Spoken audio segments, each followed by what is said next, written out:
చంద్రగిరి నియోజకవర్గంలో red book రాజ్యాంగం నడుస్తోందని చెవిరెడ్డి భాస్కర్ రెడ్డి సతీమణి లక్ష్మి మండిపడ్డారు. చెవిరెడ్డి అక్రమ అరెస్టు నిరసిస్తూ వైఎస్ఆర్సీపీ నేతలు, కార్యకర్తలు, మహిళలు చంద్రగిరిలో నిరసన చేపట్టారు. లిక్కర్ కేసులో చెవిరెడ్డి పేరును అక్రమంగా చేర్చారని మండిపడ్డారు. రెడ్ బుక్ రాజ్యాంగం ముద్దు, అంబేద్కర్ రాజ్యాంగమే ముద్దంటూ నినాదాలు చేశారు.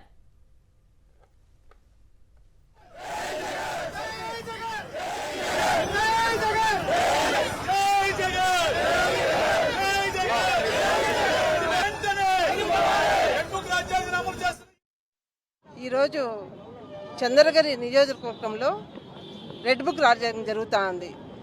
ఎటువంటి తప్పు చేయని, అసలు ఆలోచనే లేని మా ఫ్యామిలీ పైన లేని నిందలు వేసి కోర్టుకు వీసి జైల్లో పెట్టడం చాలా బాధాకరం.